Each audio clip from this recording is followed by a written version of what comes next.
आज हम लोग सिंधु घाटी सभ्यता के बारे में पढ़ेंगे। चलो स्टार्ट करते हैं बिना किसी देरी के। सिंधु घाटी सभ्यता का जो विस्तार है वो बहुत बड़ा विस्तार था सिंधु घाटी सभ्यता का, जिसे हम लोग इंग्लिश में इंडस वैली सिविलाइजेशन भी कहते हैं। सिंधु घाटी सभ्यता जब चल रही थी उसी समय पर ईरान की सभ्यता भी चल रही थी। ठीक, यहाँ पे लिख दे रहे हम लोग, ईरान की सभ्यता चल रही थी उसी टाइम, चाइना की सभ्यता चल रही थी उसी टाइम, मेसोपोटामिया की सभ्यता चल रही थी।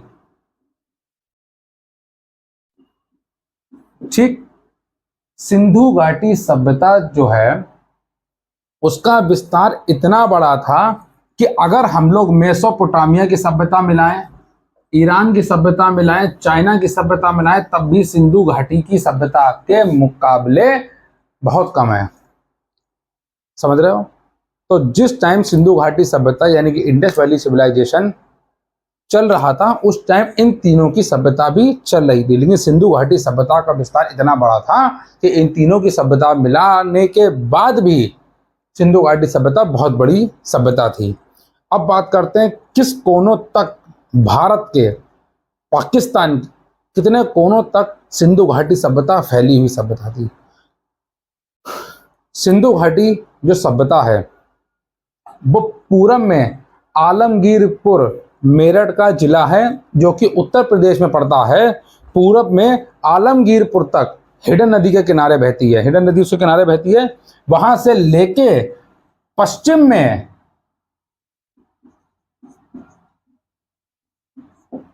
में सूत कांगेडोर बलूचिस्तान तक फैला हुआ था जो कि पाकिस्तान का एक हिस्सा है, दाशक नदी के किनारे। उत्तर में ये जम्मू कश्मीर के मांदा जिले तक फैला हुआ था, चिनाब नदी के किनारे। और दक्षिण में ये दाइमाबाद तक फैला हुआ था, महाराष्ट्र तक, जो कि गोदावरी नदी के किनारे है। ठीक, सिंधु घाटी सभ्यता ईस्ट मतलब आलमगीरपुर, ऐसे याद रख लो, जितना बता दे रहे हैं शॉर्टकट में। दक्षिण, दासे दाइमाबाद महाराष्ट्र तक फैला हुआ था सिंधु घाटी सभ्यता का विस्तार। आई थिंक इतनी बात आप लोगों को समझ में आ गई होगी। एक छोटी सी मिस्टेक हो गई थी, अभी जब क्लास नोट कर रहे थे इससे पहले हमने 45 मिनट की क्लास ऑलरेडी नोट कर ली थी आपकी, लेकिन हम इसका माइक स्टार्ट करना भूल गए, जिससे हमारी आवाज़ आज तक पहुंची नहीं। अब हम दोबारा से नई क्लास स्टार्ट कर रहे हैं। ठीक है, तो मेरा नाम है अक्षय प्रताप सिंह। आज हम लोग पढ़ेंगे सिंधु घाटी सभ्यता के बारे में, इंडस वैली सिविलाइजेशन के बारे में पढ़ेंगे। तो इतनी बात आई थिंक आपने समझ ली सिंधु घाटी सभ्यता के बारे में कि सिंधु घाटी सभ्यता का विस्तार कितना ज़्यादा फैला हुआ विस्तार था, पाकिस्तान तक फैला हुआ था। और टोटल की बात करें तो 2800 स्थल थे सिंधु घाटी सभ्यता में। स्थल मतलब 2800 शहर थे सिंधु घाटी सभ्यता में, जिसमें से 1022 स्थल हड़प्पा शहर के विकसित थे, विकसित स्थल थे, जिसमें से 406 पाकिस्तान में थे और 616 इंडिया में थे। सिंधु घाटी सभ्यता, जिसे हम लोग हड़प्पा सभ्यता भी कहते हैं। ठीक, सिंधु घाटी सभ्यता को हम लोग हड़प्पा सभ्यता भी कहते हैं। आइए आगे क्लास स्टार्ट करते हैं। अब सिंधु घाटी सभ्यता जो कि एक आग ऐतिहासिक सभ्यता है, नोट डाउन आप लोग कर लेना अपनी कॉपी पर, हम रफ कर दे रहे हैं, आप लोग वीडियो को पॉज करके नोट डाउन कर लेना। हमारे पास इतना समय नहीं है, और क्योंकि सिंधु घाटी सभ्यता एक बहुत विशाल साम्राज्य की सभ्यता है, क्योंकि इसकी क्लास लंबी चलने वाली है, तो आप लोग नोट डाउन करते चलिएगा। जिस किसी को भी नोट्स चाहिए हो इस सब्जेक्ट के, इस क्लास के नोट्स चाहिए हो, वो हमें कमेंट बॉक्स में लिख के भेजे कि हमें नोट्स चाहिए हैं। तब आपको हम नोट्स इसके प्रोवाइड कराएंगे। कैसे कराएंगे वो हम आपको बताएंगे। अभी के लिए आप लोग समझो, यह सभ्यता जो है, पॉइंट नोट करके लिखना है, सिंधु घाटी सभ्यता ऊपर हमने लिख दी है, हम शॉर्टकट में लिखेंगे सिंधु घाटी सभ्यता। आप लोग लॉन्ग कट में लिखना, वरना SGS देखोगे आगे जाके 6 महीने बाद तो सब कुछ गायब हो जाएगा तुम्हारे दिमाग से, वैसे ही तुम्हें कुछ नहीं याद होता होगा। ठीक, सिंधु घाटी सभ्यता एक आग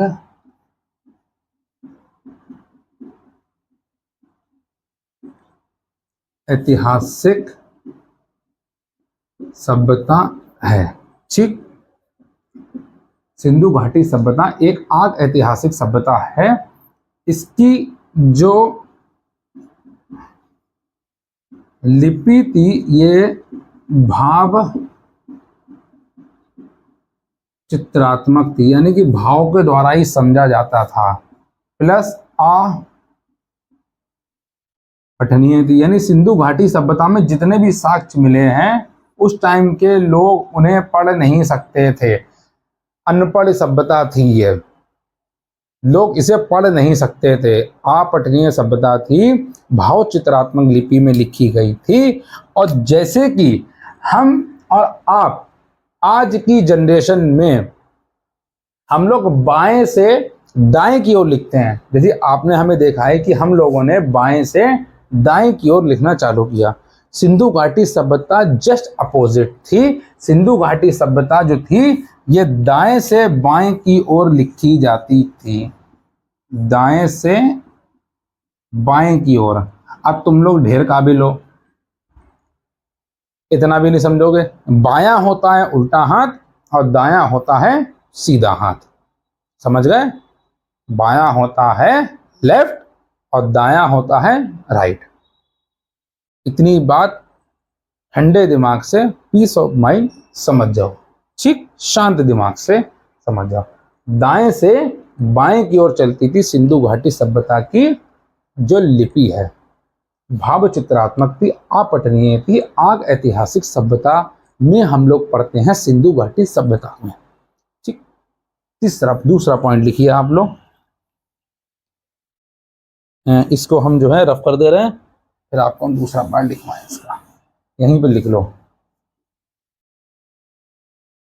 सिंधु घाटी सभ्यता का जो कार्यकाल है वो 2400 BC से 1750 BC तक चला। बहुत महत्वपूर्ण है। यह एक नगरीय सभ्यता थी। टोटल 2800 नगरों की इसमें स्थापना हुई थी, जिसमें से 1022 स्थल बहुत ज्यादा विकसित थे। 1022 के बारे में आप लोग को हम नहीं पढ़ाएंगे, टेंशन लेने वाली कोनो बात ना है जब तक आपके साथ हम हैं। ठीक, तो यह एक नगरीय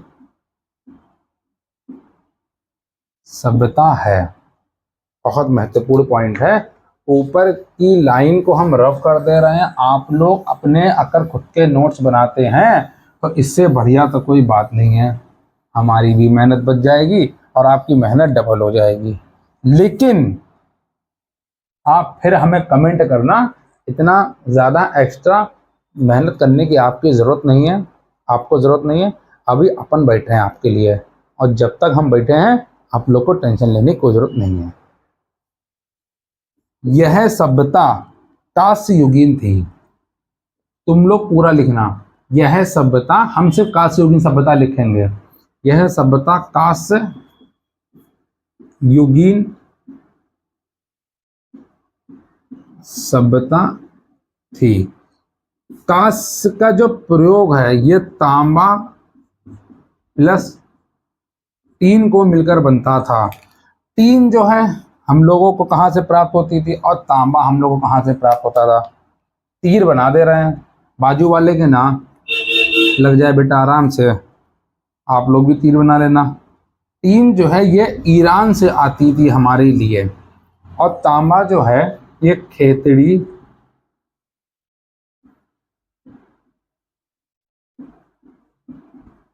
बलूचिस्तान और ओमान से आता था। आगे हम इसको नोट डाउन करवाएंगे लाइन से, टेंशन लेने वाली बात नहीं, अभी तो हमने सिर्फ आपको पढ़ा दिया बस, आगे आपको हम और अच्छे से पढ़ाएंगे जब लिखवाएंगे इसको। ठीक, कांस्य युगीन सभ्यता थी। कांस्य जो है ये तांबा प्लस टीन को मिलकर बनता है। टीन जो है इसका हम लोग जो व्यापार था वो ईरान से करते थे। अब तांबे का जो प्रयोग है, उस तांबे का जो व्यापार है उसका जो हम लोग व्यापार करते थे कहाँ से मंगाते थे, तब वो खेतड़ी, बलूचिस्तान और ओमान से आता था। ठीक, इतनी बात आई थिंक मेरे हिसाब से आपको समझ में आ गई होगी। अब आगे नोट डाउन करते हैं और हेडिंग डाल लो विशेषताएं। थोड़ा अगर जल्दबाजी में पढ़ा रहे हैं तो आप लोग हमको कमेंट जरूर कर देना, तो अगली क्लास में तुम लोग के लिए कछुए की चाल चलेंगे कतई।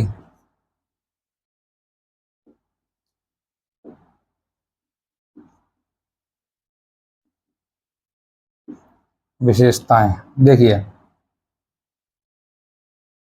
ग्रीड पद्धति का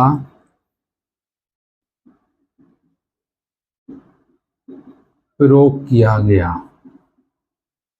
समझे, ग्रीड पद्धति का प्रयोग किया गया। दूसरी लाइन लिखिए, लिख लो, आराम से समझाएंगे। ग्रिड पद्धति का जो मतलब है, यानी कि जो सड़कों की जो चौड़ाई थी उनके जो बीच का अनुपात था वो लगभग 19 पॉइंट कुछ था, 19.2 था या 92 पॉइंट कुछ था लगभग। किसी किताब में 92 दे रखा है, किसी में 90 दे रखा है, किसी में 89 दे रखा है। सबका अलग अलग मेजरमेंट है नापने का। सड़कों की जो नाप थी उनके बीच का जो डिस्टेंस था वो इतना दे रखा था। दूसरी देखिए कि घरों के दरवाजे, सिंधु घाटी सभ्यता, सिंधु घाटी सभ्यता के घरों के दरवाजे सड़क की ओर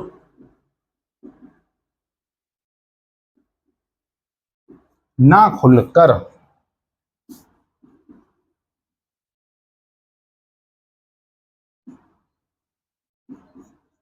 पीछे की ओर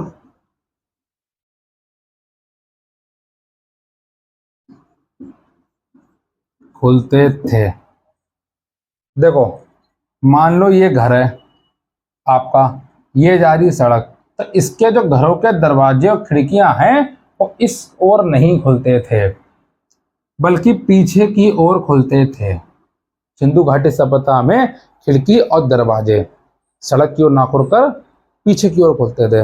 अब आजकल के जो घर बन रहे हैं उनके जो दरवाजे खिड़कियां हैं वो अक्सर सड़क की ओर खुलते हैं। क्यों? ताकि भाई तुम लोग ताका झाकी कर पाओ पड़ोस के मकान में क्या हो रहा है। समझ रहे हो ना? बस यही कारण है। उस टाइम की जो सभ्यता थी वो एक प्राइवेसी सभ्यता थी कि सड़क पे आने जाने वाले व्यक्ति भाई अंदर ना ताका झांकी कर पाए। और आज के टाइम पे ताका झांकी करने में बड़ा मजा आता है। दूसरे घर में क्या चल रहा है, अपना जीवन इंसान को देखा नहीं जाता है, लेकिन वो दूसरे के घर में क्या चल रहा है उसे बहुत दिक्कत है इस चीज से। उसे ये बात जरूर जाननी है, उसे घर में कितना कलेश चल रहा है उसे देखना ही नहीं है। दूसरे घर में कितना कलेश हो रहा है, पति पत्नी की लड़ाई हो रही है उसे देखना है, बच्चे पिता की लड़ाई हो रही है उसे देखना है। उसे दूसरे घर में बड़ा इंटरेस्ट है देखने में, अपने घर में क्या हो रहा है वो नहीं देखना उसको। तो ठीक, सिर्फ पॉइंट लिखो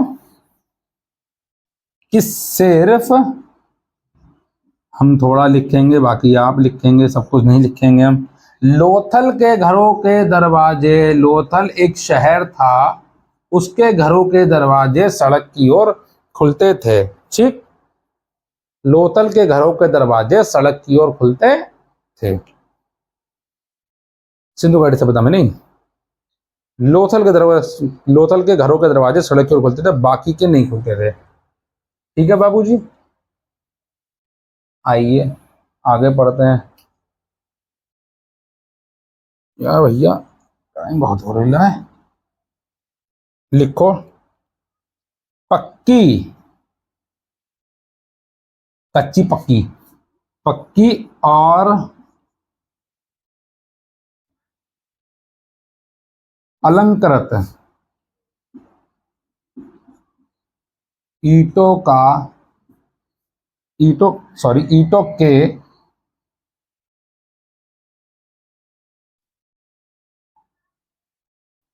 जो साक्ष्य हैं वो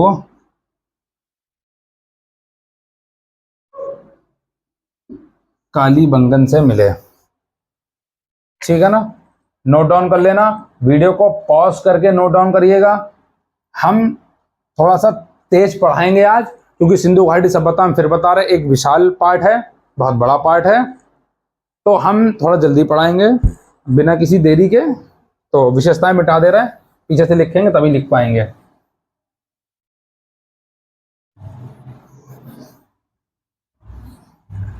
आगे का पार्ट में अच्छा लगेगा। अभी जो शुरुआत का है, जिसमें आपको शहरों की हम खोज करा दे रहे हैं, ये पार्ट जो है थोड़ा सा बोरिंग होगा, है पता है, तुम लोग बोर हो रहे हो बैठे बैठे, लेकिन आगे के जो पार्ट पढ़ाएंगे वो इंटरेस्टिंग पार्ट है, उसमें आपको पढ़ने में मजा आएगा। ठीक है ना, उसमें पढ़ने में आपको मजा आएगा। अभी के जो पार्ट हैं वो थोड़े से बोरिंग है, समझ गए ना। हाँ, तो आइए देखते हैं। हमारे बालवा खराब हो गए होंगे तो सही कर लें। ठीक है, आइए। मोहन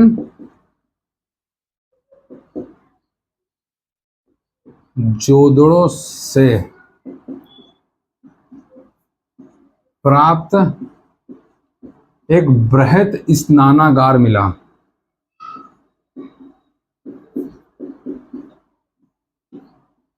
ठीक, मोहनजोदड़ो से प्राप्त एक बृहत स्नानागार, बृहत मतलब बहुत बड़ा स्नानागार मिला, जिसके बीच में एक स्नान कुंड था, इंग्लिश में बोले तो स्विमिंग पूल, स्नान कुंड था, जिसकी लंबाई 11.88 थी, 7.01 मीटर ये चौड़ा था, और 2.43 मीटर ये गहरा था। समझ में आ गया? जस्ट वेट, हम 2 मिनट के लिए पानी पी लेते हैं, बोलते बोलते हमारा गला सूख गया। 2 मिनट रुकिए।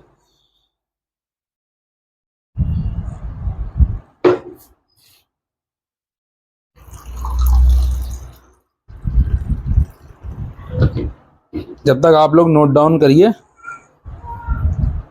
तब तक हम पानी पी लेते हैं।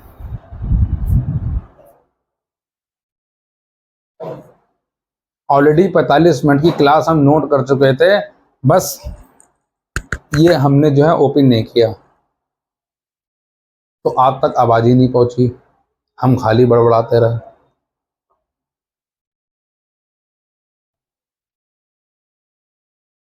भैया पानी जो है हम आराम आराम पीते हैं, बैठ के पी नहीं सकते हैं, फिर आप लोग कहेंगे सर जी गायब हो गए, आप लोग भी गायब हो जाओगे।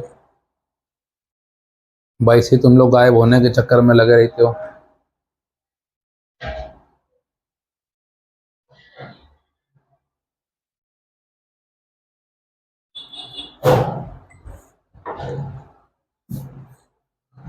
एक बात मेरी हमेशा याद रखना कि इस दुनिया में जो सबसे मुश्किल काम है वो पढ़ाई करना है।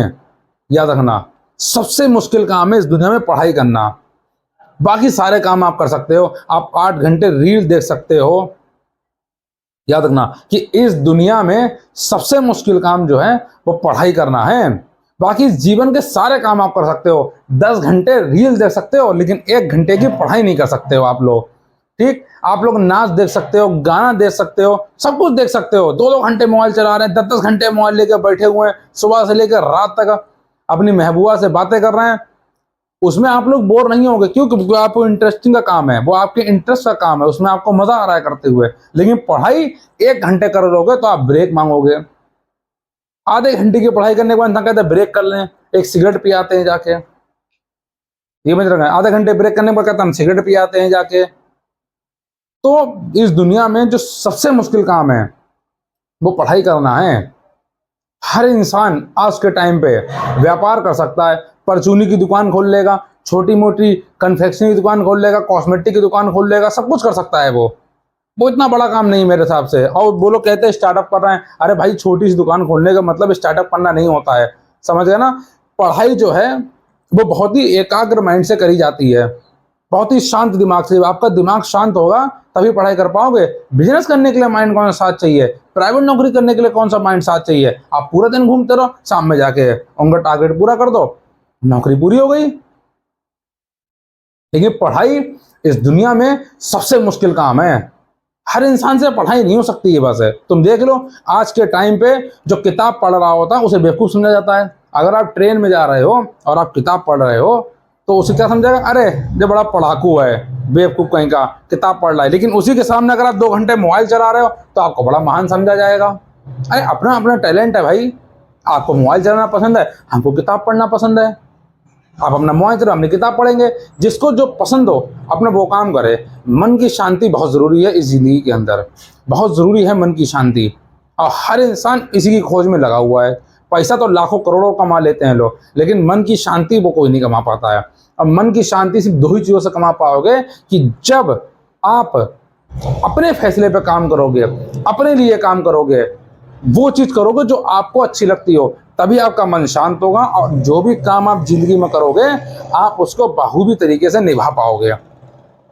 याद रखना, इसीलिए कहते हैं मन की शांति बहुत ज़रूरी है इस ज़िंदगी में। बाकी सारे काम छोड़ दो, अगर जो काम आपको अच्छा लगता है, अगर आपको बिजनेस अच्छा लगता है आप बिजनेस करिए, अगर आपको पढ़ना अच्छा लगता है आप पढ़ाई करिए, आपको जॉब करना बढ़िया लगता है आप जॉब करिए, आपको कुछ नहीं करना बढ़िया तो कुछ मत करिए, आराम से बैठिए। कौन करा काम करने के लिए आपसे, कोई नहीं करा आपसे काम करने के लिए।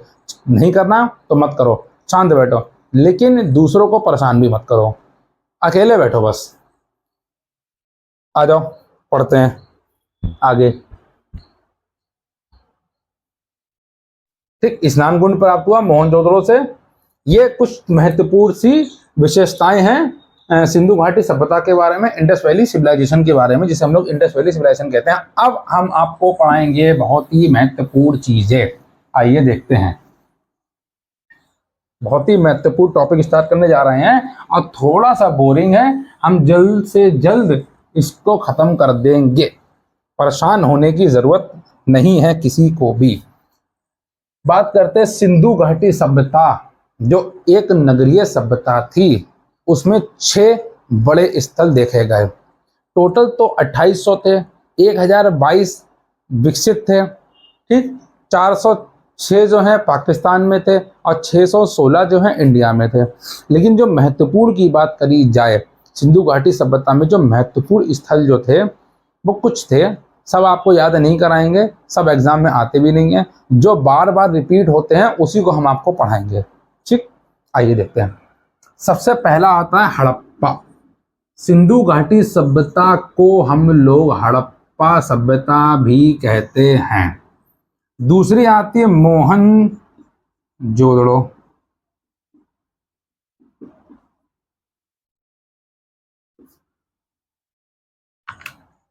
देखो पहले तो एक कहानी छोटी सुन लो। देखो ब्रिटिश आज से बहुत साल पहले एक ब्रिटिश इंजीनियर थे, ए कनिंघम जी। क्या नाम था इनका, हम ऊपर लिख दे रहे हैं, ए कनिंघम जी। हमारे परम मित्र थे जो अब चल बसे। ठीक, तो एक कनिंघम जी थे, ब्रिटिश इंजीनियर थे, जे ढूंढते ढूंढते एक बार हड़प्पा स्थल पहुंच गए आके। तो हड़प्पा स्थल में इन्हें एक मोहर प्राप्त हुई, जिसके चारों तरफ सांड बना हुआ था। कांस्य की मोहर होगी, आई थिंक कांस्य की बनते थे, जिसके चारों तरफ सांड बने हुए थे। लेकिन अब बीच में कुछ लिखा होगा, लेकिन वो अपठनीय था, वो उसको पढ़ नहीं पाया। तो कहा जाता है कि ए कनिंघम जी ने ही हड़प्पा सभ्यता की खोज करी, लेकिन ऐसा नहीं है। वो सिर्फ एक ब्रिटिश इंजीनियर थे, उन्हें एक मोहर मिल गई, उसके बारे में वो समझ नहीं पाए, उससे अभिज्ञ थे, तो वो वापस चले गए अपना।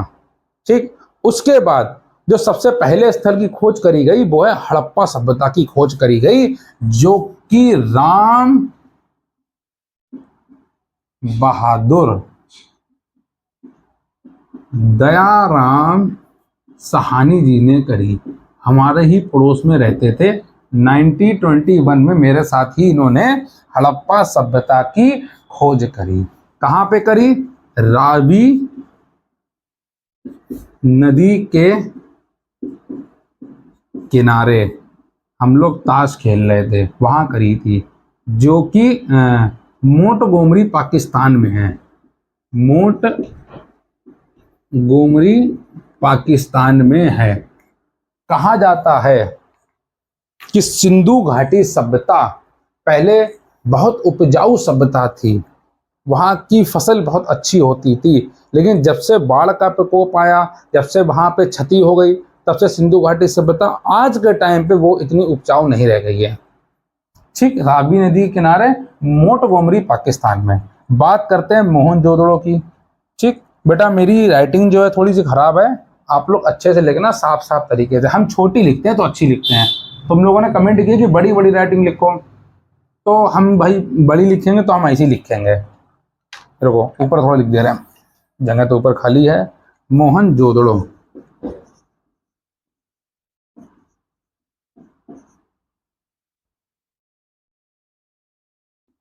मोहनजोदड़ो की जो खोज है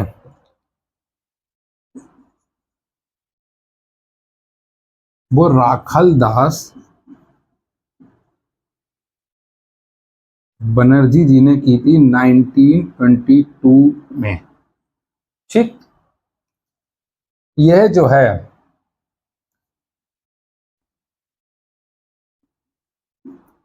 लड़काना जिला PKS में है, यानी पाकिस्तान में है, सिंधु नदी के किनारे पे। ठीक, सिंधु नदी के किनारे पे है। मोहनजोदड़ो से हमें एक विशाल अन्नागार मिला। अन्नागार का मतलब जहां पर अन्न को एकत्रित किया जाता था। ये आगे पढ़ेंगे, जब फसल के बारे में पढ़ेंगे तब पढ़ेंगे अन्नागार के बारे में। अभी हम लोग सिर्फ स्थल के बारे में समझेंगे, उन स्थलों की खोज किसने करी है इसके बारे में हम लोग समझेंगे। किस सन में खोज हुई है, जो महत्वपूर्ण था वो लिखवा दिए। अक्सर एग्जाम में जिवाले आते हैं, जो बिन महत्वपूर्ण होंगे उनके हम सन नहीं लिखवाएंगे, क्योंकि ऑलरेडी हिस्ट्री में आपको बहुत सारे सन मिलेंगे, तो हम इतने सन आपको नहीं लिखवाएंगे। समझ गए? आइए अब बात करते हैं चनहुदड़ो। अब कौन से शहर से कौन कौन से साक्ष्य मिले हैं, टेंशन लेने की जरूरत कतई नहीं है, सब पढ़ाएंगे, लेकिन आहिस्ता आहिस्ता, हल्ले हल्ले। समझ गए? हल्ले हल्ले सब पढ़ाएंगे। बात करेंगे चनहुदड़ो। चनहुदड़ो की जो खोज है वो गोपाल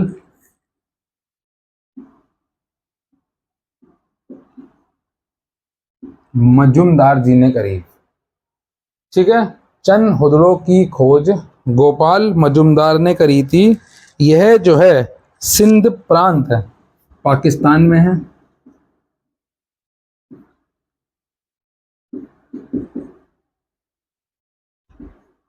यह जो है सिंध प्रांत पाकिस्तान में है, सिंधु नदी के किनारे। ये भी पूरी इंडस वैली सिविलाइजेशन सिंधु नदी के कारण ही बसी हुई थी। अगर इंडस वैली सिविलाइजेशन सिंधु नदी के कारण बसी हुई थी, सिंधु नदी अगर सूख जाएगी तो पूरी इंडस वैली सिविलाइजेशन का अंत हो जाएगा, और यही बाद में हुआ। ठीक, जब इंडस वैली सिविलाइजेशन खत्म हुई थी तो यही बाद में हुआ। आइए पढ़ते हैं आगे। बात करते हैं धौलावीरा। बहुत बढ़िया है धौलावीरा। धौलावीरा की खोज रविंद्र सिंह बिष्ट ने करी थी। यह गुजरात के कच्छ जिले में पड़ता है, लूनी नदी के पास।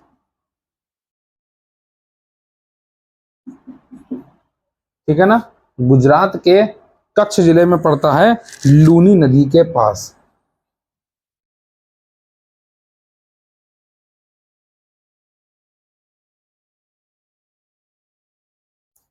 इसी के साथ एक और लिख लो, बनमाली की खोज भी इन्हीं भैया ने करी थी। ठीक, देखिए बनमाली जो है, आप लोग लिख रहे हैं ना, हम नहीं लिख रहे हैं, हरियाणा के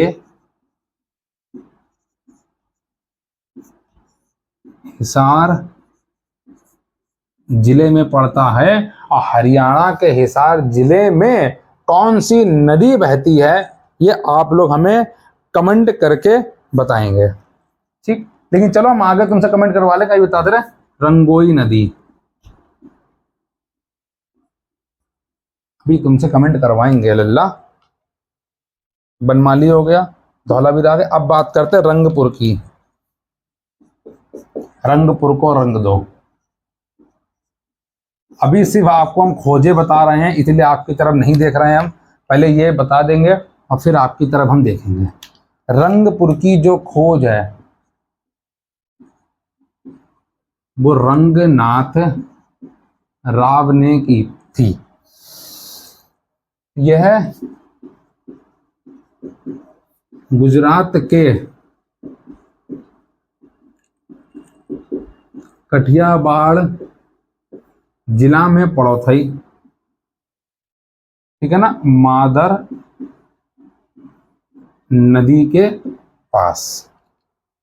उसके बाद बात करेंगे लोथल की खोज। अभी सिर्फ नोट डाउन करेंगे, बाकी सब पढ़ाएंगे, सिर्फ नोट डाउन करेंगे शांत तरीके से।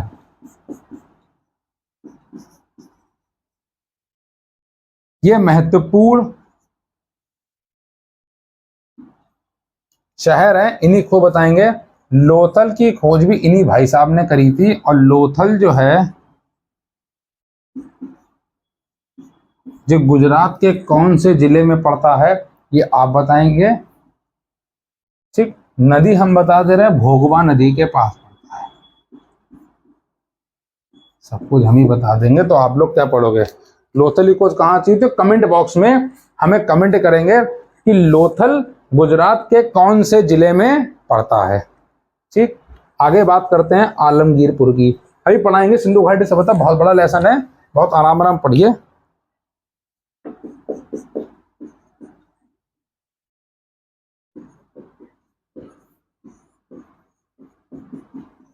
आलमगीरपुर ये मेरठ के उत्तर प्रदेश में है, ये मेरठ यूपी में है, हिडन नदी के पास। ठीक है ना, ये मेरठ के उत्तर प्रदेश के मेरठ जिले में पड़ता है, हिडन नदी के पास। ठीक है, बात करेंगे रोपड़ की खोज। रोपड़ गलत लिख दिया भैया, क्या देखो, थोड़ा साफ लिख दे रहा आपके लिए। ठीक, रोपड़ की खोज यज्ञदत्त शर्मा जी ने करी। रोपड़ जो है ये पंजाब के रोपड़ जिले में पड़ता है। और पंजाब में कौन सी नदी बहती है लल्लू लाल, सतलज नदी। ठीक है लल्लू लाल, आप लोग, सतलज नदी बहती है। अच्छा ये तो बताया नहीं हमने, आलमगीरपुर की जो खोज है वो भी इन्हीं भाई साहब ने करी थी। आलमगीरपुर की खोज यज्ञदत्त शर्मा ने करी थी। रोपड़ की खोज भी यज्ञदत्त शर्मा ने करी थी। आलमगीरपुर जो है ये मेरठ के उत्तर प्रदेश में पड़ता है, हिडन नदी के पास। और रोपड़ जो है ये यज्ञदत्त शर्मा जी ने करी थी। ये पंजाब के रोपड़ जिले में पड़ता है, सतलज नदी के पास।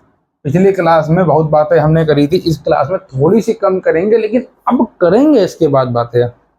अभी जो है ना बहुत ही महत्वपूर्ण पॉइंट हम पढ़ा रहे हैं, इसलिए आप लोग से इतनी बातें नहीं कर रहे हैं। पहले इसको नोट डाउन कर लेंगे, अब इसके बाद जो क्लास चलेगी वो बहुत बढ़िया क्लास चलेगी, उसमें आपको बढ़िया बढ़िया चीजें बताएंगे। घबराने वाली कोई बात नहीं है, टेंशन लेने वाली कोनो बात नहीं है।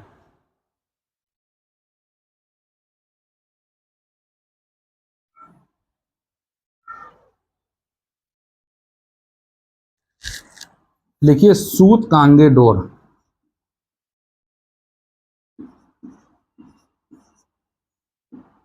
सूत कांगे डोर की जो खोज है वो आरएल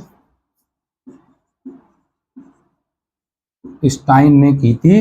ये पाकिस्तान में पड़ता है, पाकिस्तान के मकरान में समुद्र तट के पास पड़ते हैं। पाकिस्तान के मकरान में समुद्र तट के पास पड़ता है। ठीक, कौन सी नदी बहती है या आप लोग हमें कमेंट बॉक्स में बताएंगे। ठीक, चलो बता दे रहे तुम लोग, क्या ही बताओगे। दाशक नदी पर बस बैठे रहो गुलगस्ता बन के और नोट करते रहो। अच्छा आप लोग ऊपर का रफ कर दे रहे। एक बचा है, सिर्फ एक बचा है। ये महत्वपूर्ण पॉइंट हमने आपको बता दिए हैं। अब इसके बाद आराम से पढ़ेंगे कतई। सोल कहा,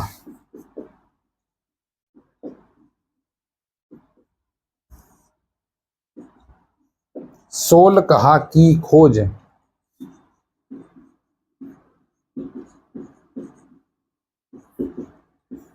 जॉर्ज डेल्स ने करी थी। ये जो है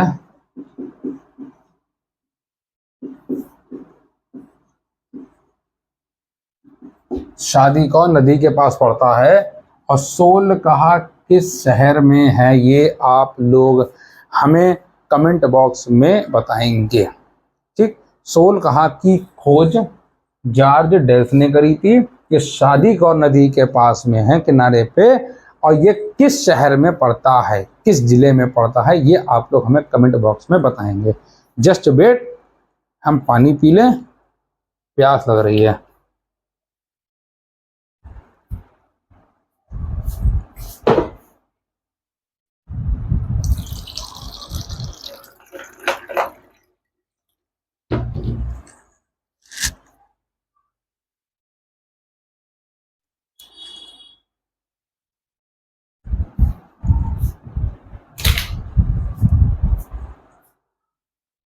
आपके सामने ही आ गया पानी पीने।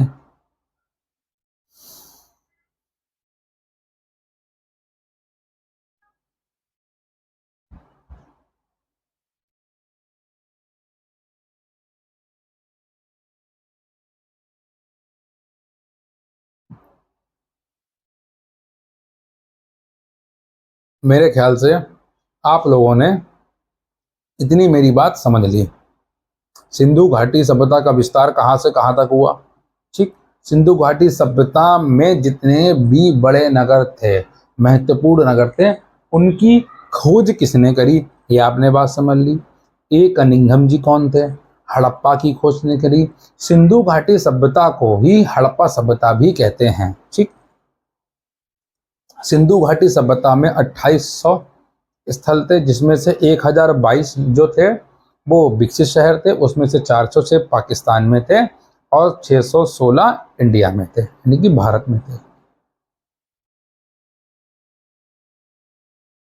जितना ज़्यादा कमेंट करोगे उतना ज़्यादा आने में अच्छा लगेगा।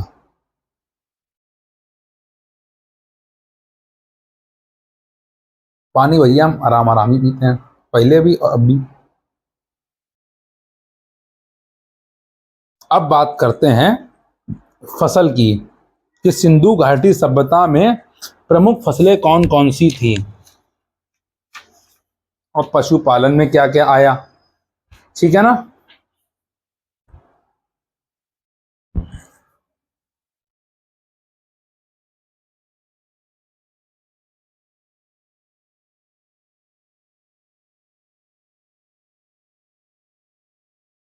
प्रमुख फसल की बात हम लोग करेंगे। हेडिंग नोट कर लीजिए, डाल लीजिए कृषि। कृषि और पशुपालन बड़ा पार्ट है। ठीक, बात करेंगे कि जुते हुए खेत हमें कालीबंगा से मिले ठीक, अच्छा एक लाइन रह गई थी, आई थिंक एक बताना भूल गए थे कि कालीबंगा से मिले। कालीबंगा जो है जो राजस्थान में है, इसकी खोज भी लिख लेना किसने करी। इसकी खोज बी आपकी नहीं है भैया, बी लाल प्लस बी के थापर जी ने करी थी घंगर नदी के पास। घंगर नदी के पास कृषि। ठीक, प्रमुख जो फसल थी वो गेहूं प्लस जौ की थी, और राई और मटर को भी यहां पर बोया जाता था। ठीक, राई और मटर की भी यहाँ पे फसलें होती थी। बहुत महत्वपूर्ण है। सिंधु घाटी सभ्यता एकमात्र ऐसी सभ्यता है जिसमें कपास का प्रयोग किया गया, मतलब कपास का आविष्कार ही सिंधु घाटी सभ्यता से हुआ है। कपास का आविष्कार ही सिंधु घाटी सभ्यता से हुआ है। इतना महत्वपूर्ण पॉइंट पढ़ाएंगे पेपर में, 100 में से 100 करके आओगे। कपास का उत्पादन हुआ सिंधु घाटी सभ्यता में, बहुत महत्वपूर्ण पॉइंट है। कपास की खेती हुई, गेहूं जौ राई और मटर प्रमुख फसल थी। ठीक है, गेहूं जौ राई मटर प्रमुख फसल थी। लोथल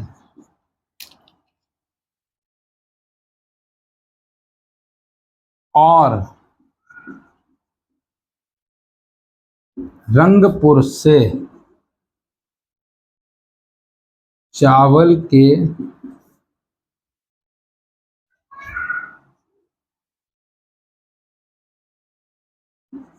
साक्ष्य मिले। अब मेरी बात सुनो ध्यान से। देखिए, मोहनजोदड़ो का जो सबसे बड़ी स्मारक थी, मोहनजोदड़ो की जो सबसे बड़ी स्मारक थी वो अन्नागार थी, जहां पर अन्न एकत्रित किए जाते थे।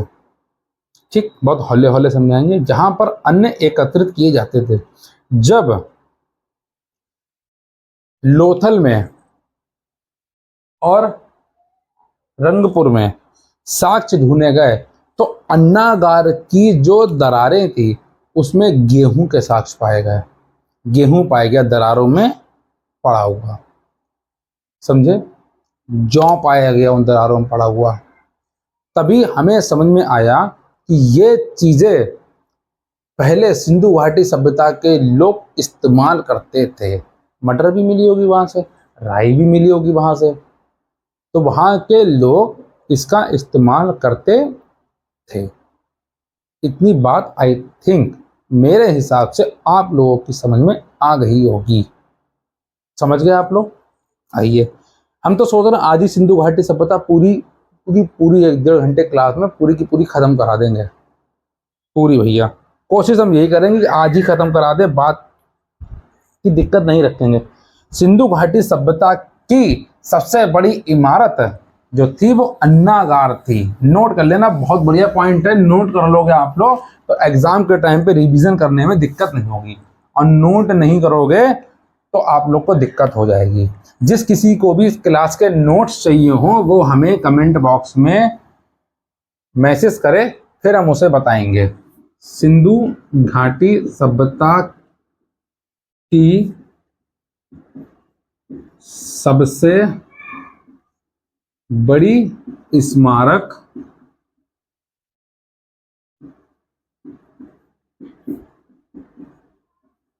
अन्नागार थी। समझ गए। सिंधु घाटी सभ्यता की सबसे बड़ी स्मारक अन्नागार थी। अच्छा, खेती करने के लिए हम लोग बैल यानी सांड का प्रयोग करते थे, ऊंट का प्रयोग करते थे हम लोग खेती करने के लिए, और जो औजार बनाए जाते थे वो लकड़ी के बनाए जाते थे। खेती करने के लिए जो औजार बनाए जाते थे, सिंचाई करने के लिए जो औजार बनाए जाते थे वो लकड़ी के बनाए जाते थे। और आज के टाइम पे इंसान ट्रैक्टर का यूज कर रहा है, लोहे का यूज कर रहा है। अब तो लेबर भी रख लेता है इंसान, अपने आप तो खेती भी नहीं कर रहा है, बटाईदार को दे देता है, बटाईदार खेती कर रहे हैं। और बटाईदार लागत कम देते हैं, फिर उन्हें घाटा होता है। खेती पे तो पैसा दे ही नहीं रही है सरकार। जिन भी काश्तकारों के पास खेती है उनकी बहुत बुरी हालत है इस टाइम पे। खेती करने वालों को तो सरकार को समझ ही नहीं रही है बाबूजी। अब बात करते हैं कृषि के बारे में। हमने कुछ महत्वपूर्ण पॉइंट पढ़ लिए हैं। बात करते हैं पशुपालन की।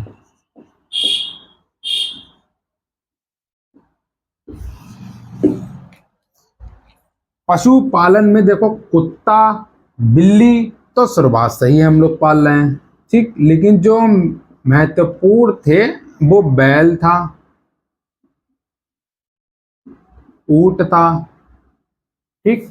अच्छा सुनो, हाथी भी थे, हाथी की पूजा होती थी, गैंडा की पूजा होती थी, कुत्ता भी प्रिय था, बिल्ली भी थी इनकी। अच्छा, घोड़े के साक्ष्य सिंधु घाटी सभ्यता में नहीं मिले हैं।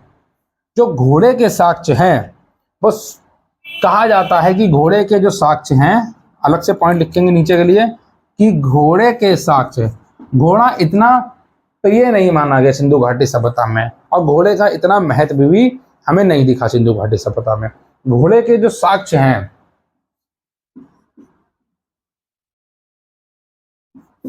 वो सूत, कोटदा,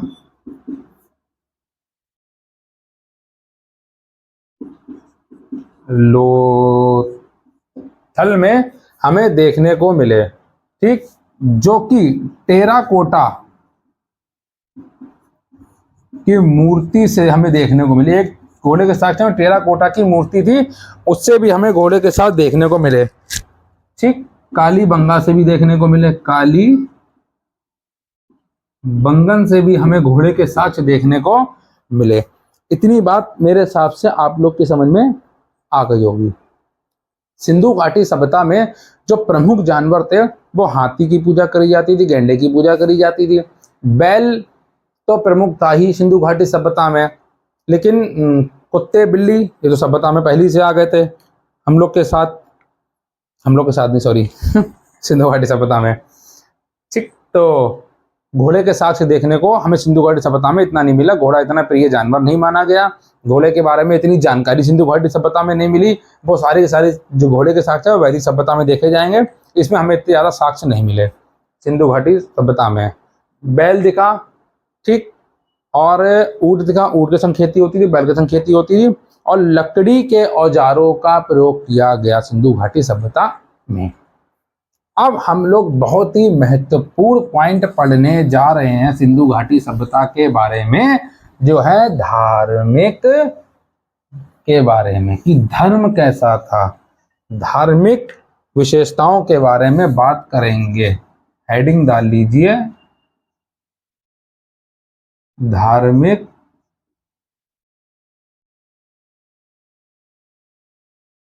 विशेषताओं के बारे में। तो सिंधु घाटी सभ्यता के में हम लोग धार्मिक विशेषताओं के बारे में पढ़ेंगे। देखो बेटा, सिंधु घाटी सभ्यता जो है बहुत आराम से हौले हौले पढ़ेंगे, ठीक। आगे देखते हैं, इतना भी हौले हौले नहीं पढ़ेंगे, थोड़ा देख रहे हैं भाई चल रहा है, हाँ चल रहा है, तो इतने भी हौले नहीं पढ़ते हैं। सिंधु घाटी सभ्यता जो है हम पहले पढ़ चुके हैं, एक बार फिर पढ़ लेंगे कि आग ऐतिहासिक है, ठीक। नंबर दूसरा पॉइंट यहां से लिखेंगे, पीछे से लिखेंगे थोड़ा सा, कि ये सिंधु घाटी सभ्यता ये मात्र प्रधान सभ्यता है, या हम लोग कह सकते हैं कि इसमें उबरता देवी की प्रतिमा हमें देखने को मिली। देखो, सिंधु घाटी जो सभ्यता है ये एक मात्र सत्तात्मक सभ्यता है, यानी कि आज के टाइम पे जो हम लोग की सभ्यता चल रही है ये पित्त सत्तात्मक सभ्यता है। यानी कि हम लोग के आधार कार्ड पे जो नाम लिखा होता है वो पिताजी का नाम लिखा होता है। लेकिन सिंधु घाटी सभ्यता जब चल रही थी, हड़प्पा सभ्यता जब चल रही थी, इंडस वैली सिविलाइजेशन सभ्यता जब चल रही थी, तो उस टाइम पे वो सभ्यता मात्र पित्तात्मक सभ्यता थी, मात्र प्रधान सभ्यता थी। उबरता देवी की इसमें प्रतिभा हमें देखने को मिलती है। उबरता देवी की प्रतिमा हमें इस जगह देखने को मिलती है। ठीक, पित्त सत्तात्मक नहीं है, मात्र सत्तात्मक सभ्यता थी उस टाइम पे। अगला पॉइंट देखते हैं, आइए। कोई भी, यानी कि पूरी सिंधु घाटी सभ्यता में मंदिर के साक्ष्य हमें देखने को नहीं मिले। आज के टाइम पे जो भी इंसान भगवान की श्रद्धा में जो डूबा हुआ है वो बहुत बढ़िया इंसान है, डूबा हुआ भगवान की श्रद्धा में। लेकिन आज से कई साल पहले की अगर बात करी जाए तो उस टाइम पे कोई भी मंदिर के साक्ष्य नहीं मिले। वहां पे सिंधु घाटी सभ्यता में मंदिरों के साक्ष्य नहीं मिले। ठीक, लेकिन आज इंसान मंदिरों के पीछे लड़ रहा है। ये थोड़ी ना जिंदगी चल रही है मंदिरों के पीछे लड़ने के लिए। ठीक, आइए और देखते हैं। सिंधु घाटी सभ्यता एक में मंदिर के साक्ष्य नहीं मिले। अब बात करें मोहनजोदड़ो, लिखो बेटा, मोहनजोदड़ो। मोहनजोदड़ो से हमें दाढ़ी वाला साधु मिला, या हम लोग कह देते हैं कि पुजारी मिला। ठीक, मोहनजोदड़ो से हमें दाढ़ी वाला साधु मिला, पुजारी मिला। ठीक, और यहां से हमें एक मोहर प्राप्त हुई। क्या प्राप्त हुई? मोहर प्राप्त हुई। मोहर कैसी थी कि बीच में योग की मुद्रा में बैठे हैं एक इंसान, मुद्रा में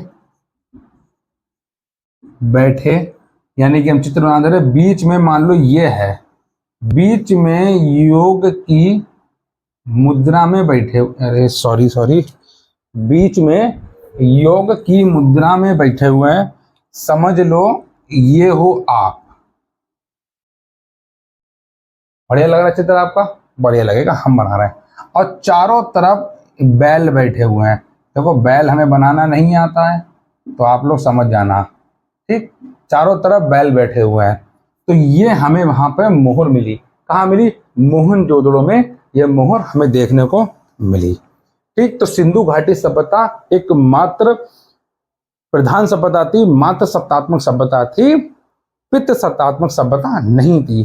ठीक, मिस्र के लोगों की अगर बात करी जाए तो मिस्र के जो लोग थे उनकी सभ्यता भी एक मात्र प्रधान सभ्यता थी, मात्र सत्तात्मक सभ्यता थी मिस्र के लोगों की। वहां पर बेटियों को गद्दी दी जाती थी, बेटियों को सिंहासन दिया जाता था और बेटियों को ही अपना उत्तराधिकारी बनाया जाता था।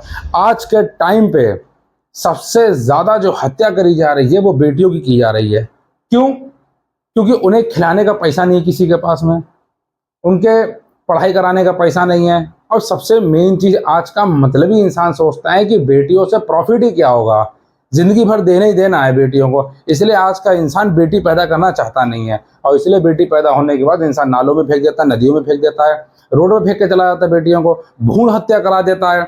आज के टाइम पे अपनी पत्नी की भ्रूण हत्या करा देता है, पहली से इंडोस्कोपी करा लेता है, पहली से अल्ट्रासाउंड करा लेता है उसका, और भ्रूण हत्या करा देता है अगर उसके घर में बेटी हो। इसीलिए सरकार ने इस पर पाबंदी लगाई है कि कोई भी लैब इसका जो है अल्ट्रासाउंड नहीं करेगी, अल्ट्रासाउंड नहीं करके देगी कि आपके पेट में लड़का है कि लड़की है, ये चीज करके नहीं देगी। इसके नीचे पॉइंट लिख रहे हैं, धार्मिक विशेषताएं रफ कर दे रहे हैं, इसके नीचे से पॉइंट लिख रहे हैं। ठीक,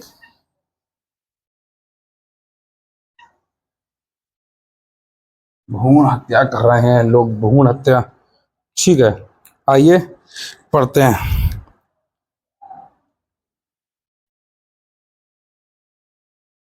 हम लोग कह रहे हैं कि वृक्ष पूजा। अच्छा सॉरी, एक चीज और देख लेना कि ये जो योग की मुद्रा में बैठे हुए हैं ये बाबा जी, जो आपको हमने बताया था, इसे पशुपतिनाथ कहा गया और यहीं से शिव पूजा के साक्ष्य मिले। यानी शिव जी की पूजा वहां पे होती थी और शिव जी की शिव जी की पूजा आज भी होती है और शिव जी की पूजा पहले भी होती थी। यानी कि यहाँ के लोग वृक्ष की पूजा करते थे प्लस शिव जी की पूजा करते थे। शिव की पूजा के हमें साक्ष्य मिले, शिव की पूजा के हमें साक्ष्य मिले, शिव की पूजा के हमें साक्ष्य मिले। अब बात करते यहाँ पे, अब कही जाए कि आप लोग हंसोगे, हाथी की पूजा भी होती थी, यानी कि प्लस जानवर की पूजा होती थी और यहाँ के लोग प्राकृतिक की पूजा करते थे। सबसे मेन चीज कि प्राकृतिक की पूजा करते थे यहाँ के लोग। यहाँ के लोग प्राकृतिक की पूजा करते। सिंधु घाटी सभ्यता जो थी बहुत ही शांत सभ्यता थी, सिंधु घाटी सभ्यता। और इस दुनिया में जो भी इंसान शांति से जीने की कोशिश करेगा उसकी हत्या निश्चित है। याद रखना हमेशा कि जिंदगी में जो भी इंसान ये वाली बात सोच रहा है कि अरे भैया हम तो जिंदगी शांति से जिएंगे और कोई भी कलेश जीवन में नहीं चाहते हैं, पत्नी हमें बहुत ही शुद्ध शाकाहारी मिल जाए, बिल्कुल परेशान करने वाली पत्नी ना मिले, तो ऐसा कभी जीवन में नहीं होगा। जो भी इंसान अपने जीवन में शांति चाहता है तो उसे अपने जीवन में कभी शांति मिल नहीं सकती, क्योंकि शांति से सिर्फ शव यात्रा निकलती है, जिंदगी कभी नहीं निकलती शांति से। याद रखना, जिंदगी जब तक रहेगी तब तक मुश्किलें तो आती रहेंगी और जब तक इंसान मुश्किलें आती रहें तब तक उसे चुनौतियों के रूप में आप स्वीकार करते रहें। याद रखिएगा, समझ गए। जिस भी इंसान ने यह सोचा है कि हम चुनौती के रूप में मुश्किलों का सामना करेंगे, वो जिंदगी में हमेशा विजेता उसे मिलेगा। कली बंगा से जुते हुए खेत के साक्ष्य मिले। और हम लोग बात करते हैं, हाँ ठीक, नया पॉइंट लिखिए कि हमें जो नीचे रफ करना पड़ेगा।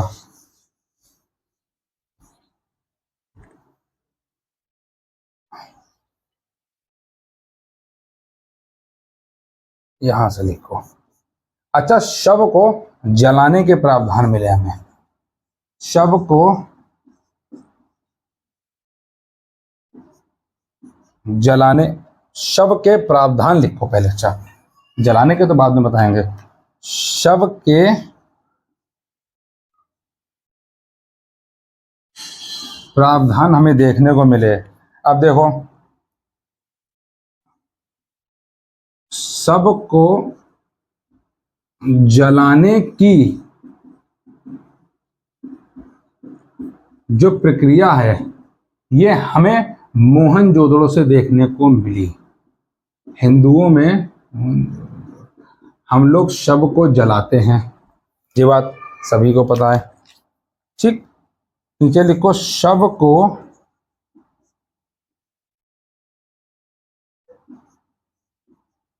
दफनाने की प्रक्रिया हमें हड़प्पा से मिली। ठीक, और सबसे मेन पॉइंट मिला कि युग में समाधि के जो साक्ष्य हैं, युग में समाधि के जो साक्ष्य हैं, ये काली बंगा प्लस लोथल से मिली। अब आप लोग कंफ्यूजन कि सर जी युग में समाधि का मतलब क्या होता है। देखो बेटा, आज के टाइम पे तो हर पत्नी चाहती है कि मेरा आदमी नालायक है, बेरोजगार है, जिसके पास पैसे नहीं है, अब वो जाके कहीं नाले में जाके अपनी जान दे दे। हर आदमी ये चाहता है कि मेरी पत्नी आगे जाके नाले में जाके अपनी जान दे दे, क्योंकि आज के टाइम पे हर इंसान अपनी पत्नी से परेशान है, हर औरत अपने पति से परेशान है। ठीक, और हल्के हल्के पढ़ा रहे हैं, लेकिन पहले के टाइम पे ऐसा कुछ नहीं था। थोड़ा सा ऊपर लिख देंगे, समझना। शव जलाने का मतलब होता है कि पुरुष प्लस महिला और प्लस उनके सामान, बेटा तीनों चीजों को दफनाना। बहुत महत्वपूर्ण क्वेश्चन आते हैं यहां से। तीनों चीजों को दफनाना, पुरुष, महिला और प्लस उनके सामान को दफनाने की प्रक्रिया, ये तीनों चीजों को अगर हम लोग संग में दफना देंगे तो शव को जलाने के प्रावधान मिले कालीबंगा और लोथल से। मेरे हिसाब से इतनी बात आपकी समझ में आ गई होगी। कोई भी कंफ्यूजन लगे तो कमेंट बॉक्स में जरूर हमें लिखें। समझ गए? कमेंट बॉक्स में लिखना बहुत जरूरी है। आइए आगे के हम लोग पॉइंट्स पढ़ते हैं, जो बहुत महत्वपूर्ण पॉइंट्स है। ऊपर की चीजों को हम रफ कर दे रहे हैं।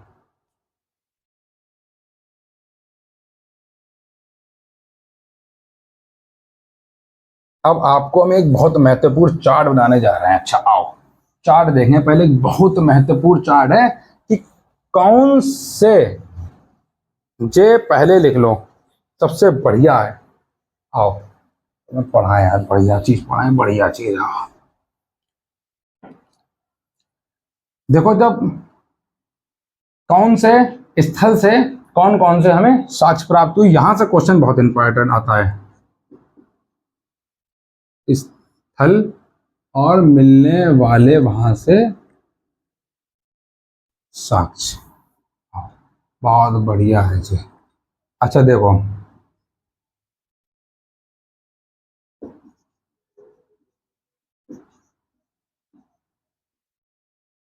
मोहनजोदड़ो से हमें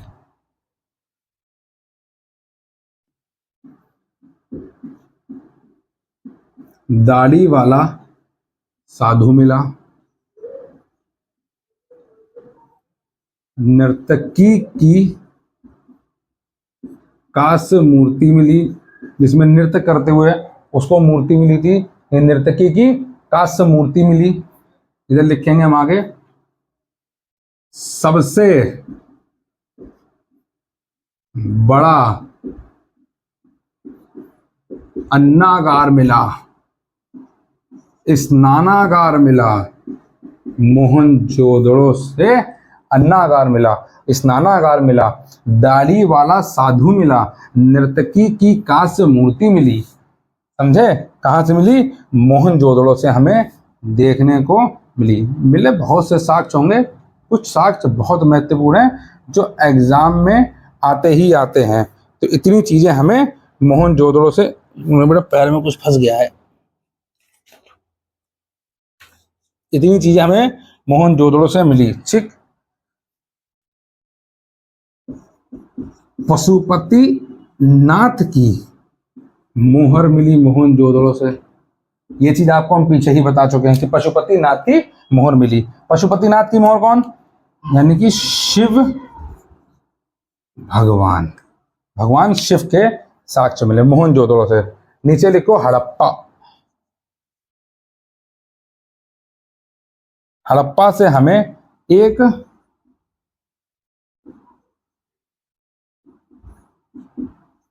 श्रृंगी पशु वाली मोहर मिली। आई थिंक मेरा मार्कर का इंक खत्म हो रहा है। श्रृंगी पशु वाली मोहर देखने को मिली हमें हड़प्पा से। ठीक है ना?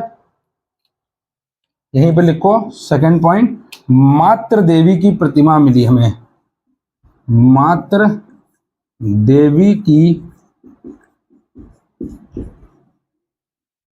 प्रतिमा हमें मिली।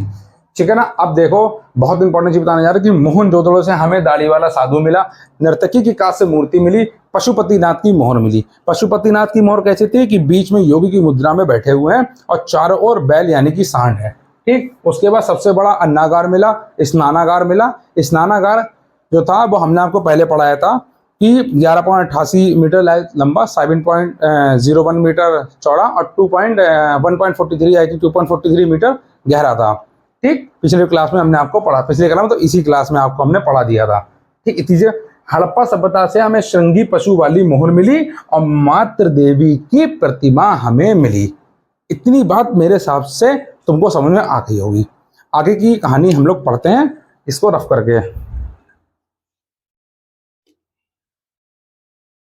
अब देखो ये बहुत अच्छा है, सिंधु घाटी सभ्यता, हम इसको रफ कर दे रहे, ऊपर से लिखेंगे ताकि सबको याद आए। हेडिंग तुम लोगों ने डाली ली होगी। अच्छा, राजस्थान के कालीबंगन से, उनने कहा है कि राजस्थान के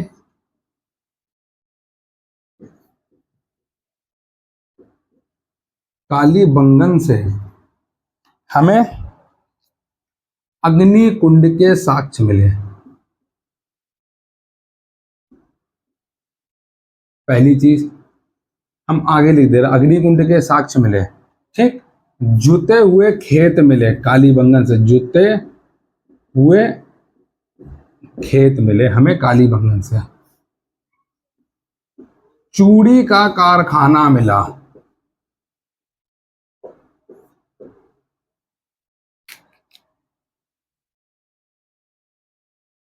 चूड़ी का हमें कारखाना देखने को मिला, ठीक। युग में समाधि मिली, ये तीसरा हो गया। चौथा देखिए, युग में समाधि मिली, प्लस पांचवा है कि अलंकृत ईंट का प्रयोग हुआ, यानी कि पक्की ईंटों का प्रयोग हुआ। कालीबंगन से हमें ये साक्ष्य मिले। कालीबंगा एक बड़ा शहर ये भी था, बहुत बड़ा शहर था, तो कालीबंगा से हमें इतने साक्ष्य मिले। अग्निकुंड के साक्ष्य मिले, जुते हुए खेत के साक्ष्य मिले, युग में समाधि मिली, अलंकृत ईंटों का प्रयोग हुआ और चूड़ी का कारखाना मिला, ठीक। इतनी बात आई थिंक मेरे हिसाब से समझ में आप लोग के आ गई। आइए नीचे देखते हैं।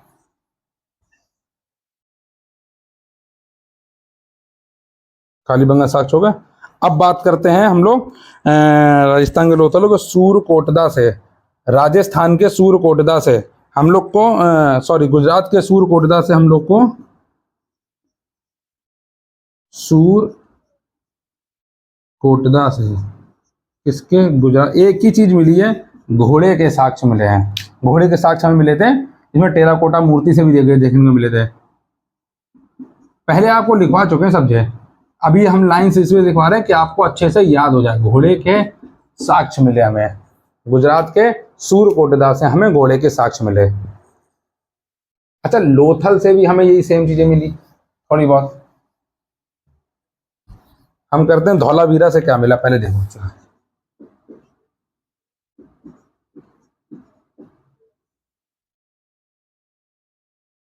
धौलावीरा से हमें जल कुंड प्राप्त हुआ।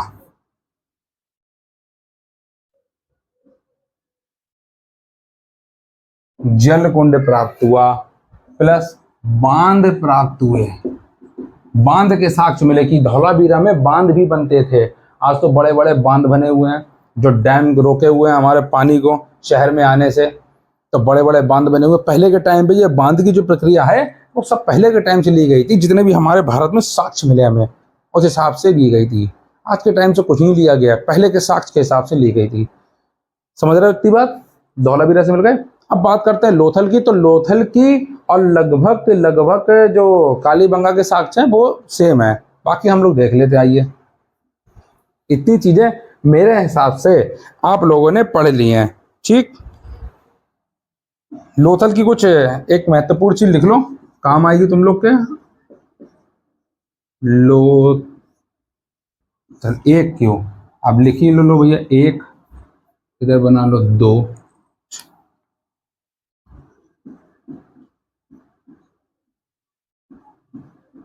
अग्निकुंड के साक्ष्य मिले लोथल से, हाँ भैया।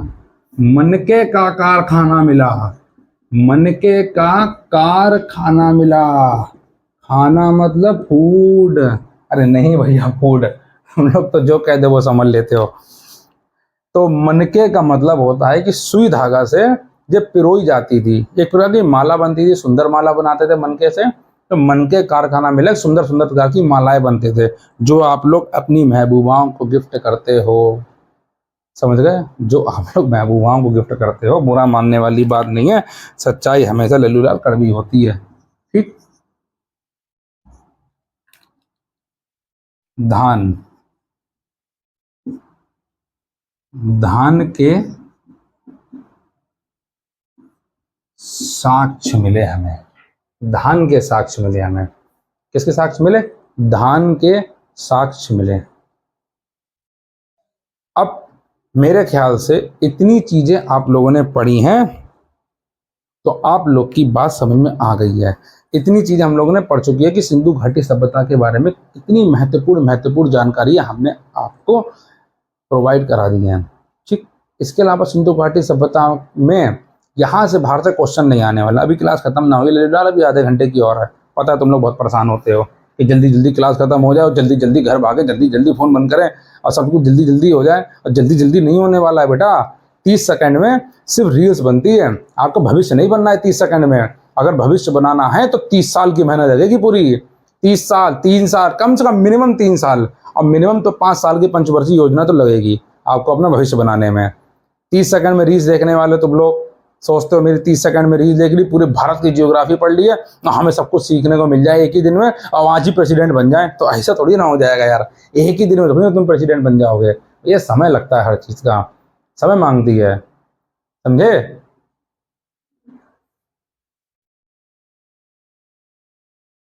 आ जाओ भाई। अब बात करते हैं शासन की। शासन प्रणाली, ठीक, शासन की कुछ कुछ महत्वपूर्ण पॉइंट लिखवा देंगे हम लोग बस।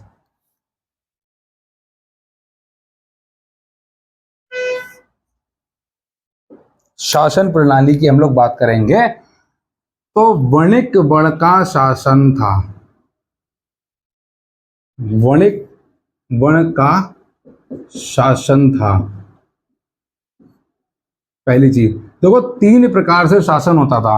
पहला शासन जो होता था वो राजकोष करते थे, यानी कि जो ऊपर के उत्तराधिकारी थे वो सिंधु घाटी सभ्यता में भी ऊपर की ओर रहते थे। उसके नीचे व्यापारिक रहते थे। बहुत हिंदी में बता रहे, उसके नीचे व्यापारिक रहते थे। यहाँ पे मान लो ये इनके घर है, ये इसके घर है। और तीसरे नंबर पे रहते थे मजदूर लोग। मजदूर लोग रहते थे। अच्छा, मजदूरों की स्थिति तो नीचे थी, लेकिन 2 कमरों का सेट सिर्फ मजदूरों को प्राप्त था। बाकी सब एक कमरे में रहते थे। हाँ, 2 कमरों का सेट मजदूरों को प्राप्त था। समझ गए? तो ऐसा कहा जाता है कि सिंधु घाटी सभ्यता जो थी, क्या ये भी एक धर्मनिरपेक्ष सभ्यता थी कि ये भी जातिवाद सभ्यता थी? तो सुनने में तो यही आता है कि जातिवाद सभ्यता थी सिंधु घाटी सभ्यता। क्योंकि जो राजकोष थे, जो राजशाही लोग थे, वो ऊपर के लोग रहते थे। जो नीचे वर्ग के लोग थे, व्यापारी करने वाले थे, वो उसके नीचे रहते थे। ठीक, और जो मजदूर टाइप के लोग थे वो सबसे नीचे रहते थे। ऐसे बसा था, पहला, दूसरा, तीसरा। ठीक, 3 प्रकार से बसा हुआ था सिंधु घाटी सभ्यता। तो इस प्रकार से लोग यहाँ पे शासन करते थे। ठीक है, सैंधव सभ्यता आई। सैंधव सभ्यता आई तो सैंधव सभ्यता का जो अंत था, हम बहुत शॉर्टकट में लिखेंगे। एक तो मेरे पास ना जगह बहुत कम होती है, बड़ा बड़ा लिखते हैं तो जगह इतनी प्रॉपर हो नहीं पाती है। अब डिजिटल बोर्ड हो तो कहानी चला दी एक ही बार में। तो सैंधव सभ्यता कहते हैं कि सैंधव सभ्यता का जो अंत है, सैंधव सभ्यता का जो अंत है बच्चे, वो बाढ़ के कारण हुआ। समझ गए? सैंधव सभ्यता का जो अंत है वो बाढ़ के कारण हुआ था। ठीक, बाढ़ आई थी, विशाल बाढ़ आई थी और सैंधव सभ्यता का अंत हो गया। लेकिन सिंधु घाटी सभ्यता का अंत केवल बाढ़ के ऊपर आधारित नहीं है। इसके बारे में अलग से क्लास लेंगे, इसी में लेंगे, पूरा पार्ट पढ़ाएंगे उसका। पहले इतना आपने नोट डाउन मेरे ख्याल से कर लिया होगा। जिसको भी इसके नोट्स चाहिए हो वो कृपया हमें कमेंट करे। नोट्स तभी प्रोवाइड होंगे जब कमेंट करेगा। तुम लोग को अपनी मेहनत बचानी है तो हमें कमेंट करो, जोरों शोरों से कमेंट करो। स्वतंत्रता प्राप्ति के बाद भी, स्वतंत्रता स्वतंत्रता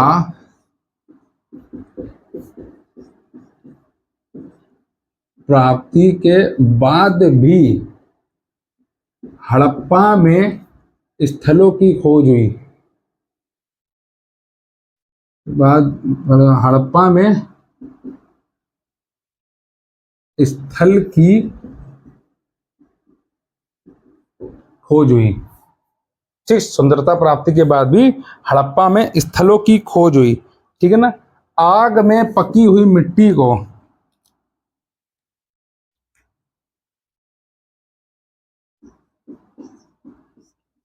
आग में, अरे ब्लैक से लिख दे रहा भैया, पकी हुई मिट्टी को टेराकोटा कहा गया। बहुत अंदर की बात बता रहे हैं, टेराकोटा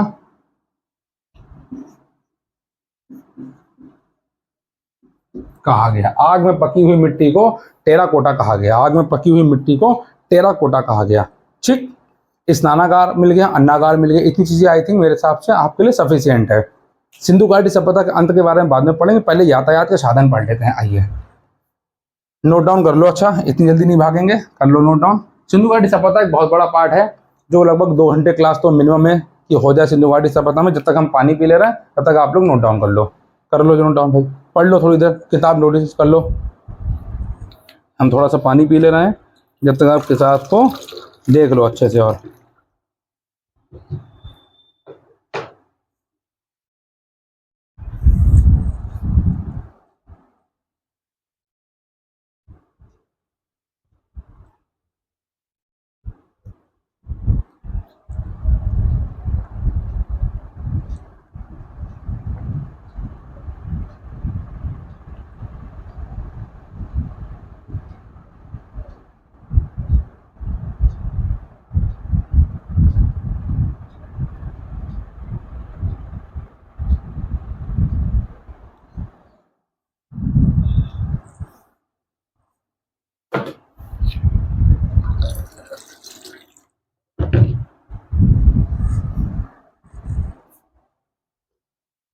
हाँ भाई दोस्त, तेरा ध्यान किधर है? ब्लैक बोर्ड इधर है। कहते हैं तेरा ध्यान किधर है? तेरा हीरो इधर है। हम कहते हैं तेरा ध्यान किधर है? ब्लैक बोर्ड इधर है। समझ गए?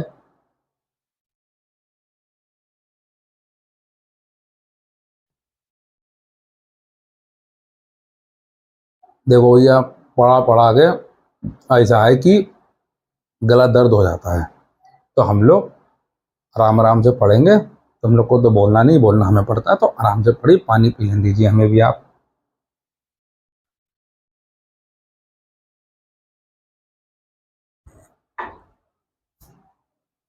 ठीक है, अब इतना चीजें हम रफ करते हैं। अगली हेडिंग आप लोग डाल लो, यातायात के साधन। सबको पता है यातायात में उस टाइम पे कौन से साधन चलते थे, कोई मुख्य कारण नहीं है, लेकिन फिर भी हम आपको पढ़ाएंगे क्योंकि आप लोग हमारे मेधावी छात्र हो। इसीलिए इसमें यातायात में बैलगाड़ी, ऊंट गाड़ी का प्रयोग हुआ स्थल मार्ग के लिए। स्थल मार्ग के लिए। ठीक, हम बात करते हैं जलीय मार्ग के लिए।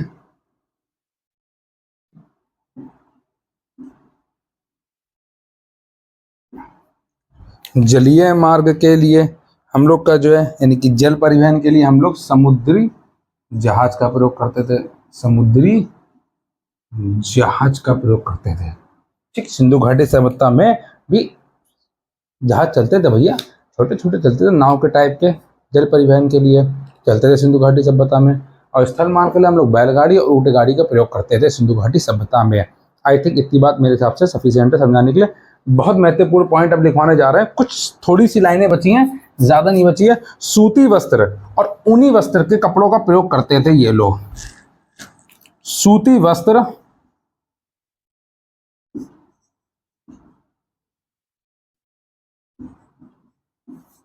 और ऊनी वस्त्र का प्रयोग करते थे।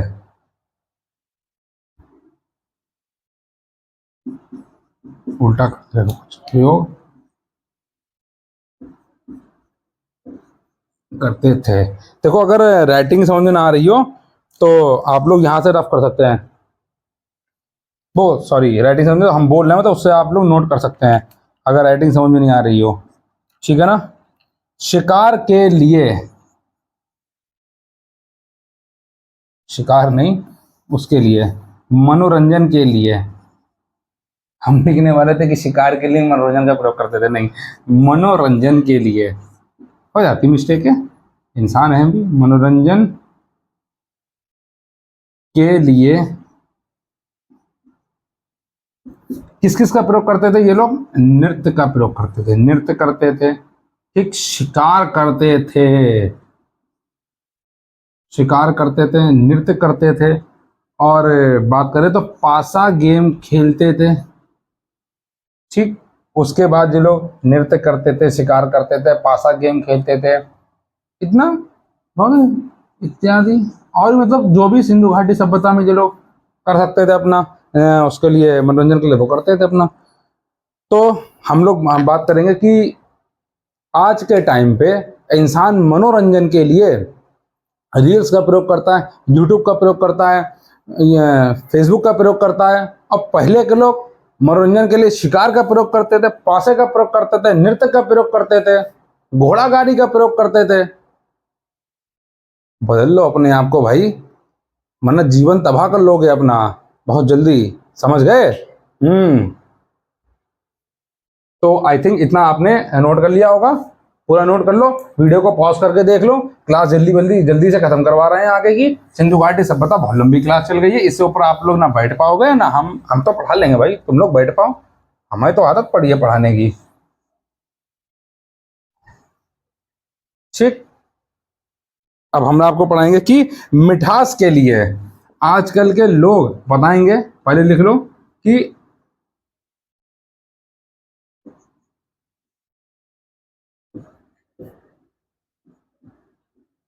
मिठास के लिए शहद का इस्तेमाल करते थे, शहद का प्रयोग करते थे, हिंदी में शहद का प्रयोग करते थे, मिठास के लिए शहद का प्रयोग करते थे। सबसे महत्वपूर्ण चीज की तलवार के साक्ष्य यहां नहीं मिले, तलवार के साक्ष्य नहीं मिले, किसी किसी में कहा गया है। हालांकि एनसीईआरटी में एनसीईआरटी बेस्ड लिखा गया है कि चाकू के साक्ष्य मिले यहाँ पे। हाँ बेटा, एनसीईआरटी बेस्ड वाली बात कही गई है कि चाकू के यहाँ पे साक्ष्य मिले, कुल्हाड़ी मिली, नान चाकू मिला, कुल्हाड़ी मिली, ठीक। और बात करेंगे, हाँ इतनी चीजें मिली हैं यहाँ पे, कुल्हाड़ी मिली, नान चाकू मिला, यहाँ पे औजार मिले यहाँ पे सिंधु, लेकिन यहाँ कहते हैं कि तलवार के साक्ष्य नहीं मिले। कहते हैं कि सिंधु घाटी सभ्यता, वेट मार्करों की बड़ी दिक्कत हो गई है बनने को। सिंधु घाटी सभ्यता यानी कि सिंधु घाटी सभ्यता एक शांतिपूर्ण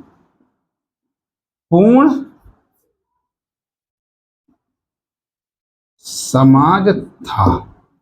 सिंधु घाटी सभ्यता एक शांतिपूर्ण समाज था। याद रखना कि प्राचीन समय में सिंधु घाटी सभ्यता एक शांतिपूर्ण समाज था, लेकिन आज के टाइम पे जिस भी इंसान ने शांतिपूर्ण जिंदगी जीने की कोशिश करी वो हमेशा उसकी बलि चढ़ेगी। जिंदगी में याद रखना कि आज के टाइम पे जिस भी इंसान ने शांतिपूर्ण जीने की दुआएं मांगी उसकी बलि चढ़ना निश्चित है। तो जीवन में मुश्किलें आती रहेंगी, जीवन में कठिनाइयां आती रहेंगी, आपको उन चुनौतियों का सामना करना है, उनको भेद के अपना लक्ष्य प्राप्त करना है। और जो भी इंसान ये वाली बात सोचता है कि भैया बहुत प्रॉब्लम आ रही है, भैया बहुत परेशानी आ रही है और दिक्कतों का हमें सामना ना करना पड़े, तो आप बहुत बड़ी भूल में हो। दिक्कतों का सामना तो हर किसी को करना पड़ा, राम को करना पड़ा, महावीर को करना पड़ा, सबको करना पड़ा और तुम्हें भी करना पड़ेगा, अगर तुम्हें अपने जीवन बदलना है तो। और नहीं बदलना है तो जैसे कहानी चल रही वो तो चल ही रही, फिर कहानी उसे बदलने की जरूरत क्या है। तुम बैठे हो बैठे रहो, आज बैठे हो कल बैठे हो, कल भी बैठे थे आज भी बैठे हो, परसों भी बैठे रहो। कहाँ जा रहा है, कौन तुमसे घर पे कहने आ रहा है कि नहीं भैया उठो मेहनत करो और जाके वो जो है वो हल चलाओ जाके। अरे कुछ करने की जरूरत नहीं भैया। इस जिंदगी में सबसे ज्यादा सुखी वही लोग हैं जो कुछ नहीं करते हैं, ये हमेशा याद रखना। इस जिंदगी में सबसे ज्यादा सुखी लोग वही हैं जो कुछ नहीं करते हैं, समझे। और एक बात मैं आपको स्पष्ट तौर पर बता देता हूं कि जिनके पास कुछ नहीं होता है उनके पास घमंड भरपूर होता है। याद रखिएगा, जेब में भले ही 5 पैसा ना हो, जेब में भले ही 10 का नोट ना हो, सिगरेट पीने के लिए पड़ोस से कह रहे हैं कि भैया एक सिगरेट पिला दो, भैया एक बीड़ी का गुटखा दिलवा दो, लेकिन उनका घमंड देख लोगे तो हाई लेवल पर चढ़ा हुआ होगा, ऊपर कतई बात नहीं करेंगे, कायदे से अपने घमंड में रहेंगे, किसी से व्यापार की बात नहीं करेंगे, किसी से प्यार से बात नहीं करेंगे, अपने ही घमंड में डूबे रहेंगे, अपने ही घमंड में घूमते रहेंगे चारों तरफ। तो उनसे कोई खुद नहीं बात करना चाहता है। तो अपने जीवन को बदलो, अपने जबान पे मिठास लेके आओ। लोग पहले मिठाई के लिए शहद का प्रयोग करते थे, आज लोग शहद का प्रयोग नहीं करते। इंसान की जबान ही इतनी मीठी है, मीठे पंक्ति में आपको जो है पैसा ले लेता है और फिर आपका पैसा फंसा देता है। ठीक है ना, मीठे मीठे में आपका पैसा ले लेता है, पैसा फिर जो है आपका फंसा देता है।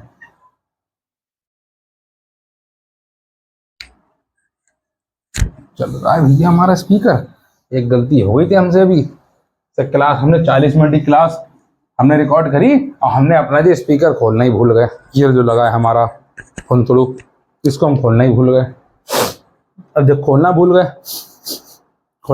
तो बड़ी दिक्कत हुई, फिर से हमें शुरू से क्लास रिकॉर्ड करनी पड़ी। ठीक, अब आप बात करते हैं व्यापार की। बस जल्दी जल्दी खत्म होने वाला है, ज़्यादा चीज़ नहीं बची, थोड़ा सा लेसन बचा है, मुश्किल 10 से 15 मिनट का बचा है। व्यापार की बात करें तो पहले हम बात करेंगे प्रदेश,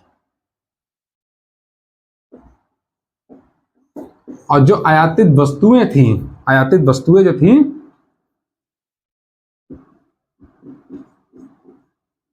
आयातित जो वस्तुएं थी, भैया लिख लियो अपनी देख के, वो कौन से देश से आई? नो नाम, अब जलेबी बाई नहीं, तो कौन देश से आई? नो नाम जलेबी बाई नहीं, जलेबी बाई नहीं भाई, ये जो है तांबा, चांदी, सोना, टीन, लाजवर्त और शीशा। ठीक, इतनी आपकी बात समझ में आ गई होगी। देखो राइटिंग के ऊपर मत जाना। देखो भैया, तांबा जो है ये हमें खेतड़ी, बलूचिस्तान और ओमान से आता था।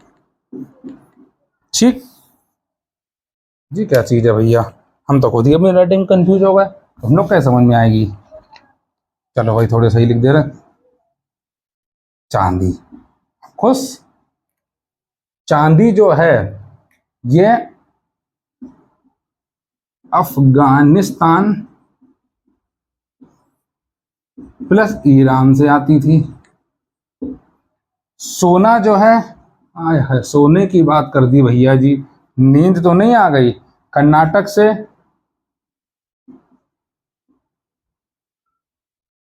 अफगानिस्तान से और प्लस ईरान से आता था। टीन जो है, जो टीन है वो बेटा अफगानिस्तान से आती थी, ईरान से आती थी। लाजवर्त जो है ये आता था मेसोपोटामिया से, मेसोपोटामिया से आता था। और शीशा जो है ये ईरान से आता था। नीचे अगर ना दिख रहा हो तो हम अपने मुंह का भी प्रयोग कर रहे हैं आपके लिए, ठीक है ना। अफगानिस्तान से आता था, मार्कर भी खत्म होने वाला है, कल भरवाएंगे, फिर आपकी कल वैदिक सभ्यता की क्लास हम पढ़ाएंगे। ठीक, सिंधु घाटी सभ्यता लगभग समाप्त होने जा रही है। अब अगला पार्ट हम आपको पढ़ाएंगे कि सिंधु घाटी सभ्यता का अंत कैसे हो गया। बहुत महत्वपूर्ण कहानी है कि सिंधु घाटी सभ्यता का अंत कैसे हुआ। हमने बात करी है कि हम लोग व्यापार करते थे, हम लोग तांबे का व्यापार करते थे, और हम लोग जो है तांबे का व्यापार करते थे वो खेतड़ी, बलूचिस्तान और ओमान से आता था।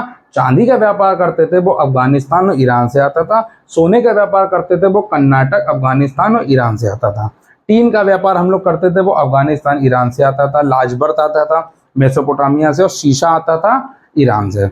मेरी इतनी बात आपके दिमाग में फंस गई होगी। सिंधु घाटी सभ्यता एक बहुत बड़ा साम्राज्य है जो 2 घंटे की क्लास से पहले खत्म नहीं हो सकता है, अगर आप पॉइंट व्यूज बढ़िया करके पढ़े हैं। वरना पढ़ाने को तो इंसान आधे घंटे में पूरी क्लास खत्म कर दे, लेकिन बहुत सी चीजें स्किप कर देगा।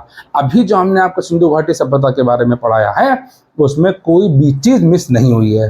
ठीक, पढ़ाया हमने बहुत आराम से। शुरुआत में क्लास को हमने तेजी से लेकर चले हैं थोड़ा सा, लेकिन जब धार्मिक सभ्यताएं पढ़ाई तो हमने आपको बहुत आराम समझाया, क्योंकि शुरुआत की जो चीजें हैं वो सिर्फ रट्टा मारने वाली चीजें थी, और रट्टा मारने वाली चीजें थी तो रट्टा मार लो, और जो समझने वाली चीजें उन्हें समझ लो। ठीक, तो सिंधु घाटी सभ्यता पढ़ ली, कोई दिक्कत नहीं। आगे चल के आपको हम कोशिश कर रहे हैं कि रीजनिंग की क्लास भी स्टार्ट करेंगे, लेकिन उससे पहले आपको करना क्या है, हमसे जुड़ना पड़ेगा। और जब हमसे जुड़ोगे तभी काम बनेगा। और जुड़ना कैसे ये आपको पता ही है, हमें बताने की जरूरत नहीं, इतने आप पढ़े लिखे हो। ठीक,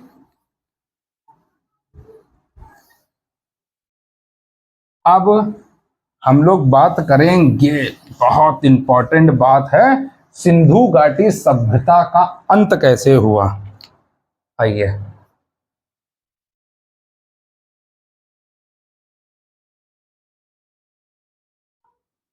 सिंधु घाटी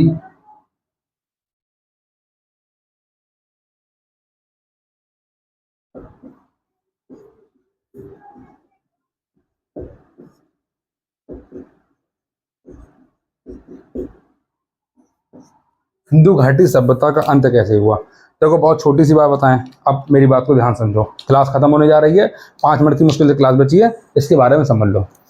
देखो, सिंधु घाटी सभ्यता जिसे हम लोग कहते हैं इंडस वैली सिविलाइजेशन, एक हड़प्पा सभ्यता। सिंधु घाटी सभ्यता जो है ये सिंधु नदी के किनारे बसी हुई थी।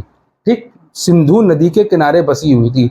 कुछ लोगों का कहना है कि सिंधु घाटी सभ्यता जो है ये बाढ़ के कारण सिंधु घाटी सभ्यता खत्म हुई है, लेकिन ऐसा मुमकिन नहीं है।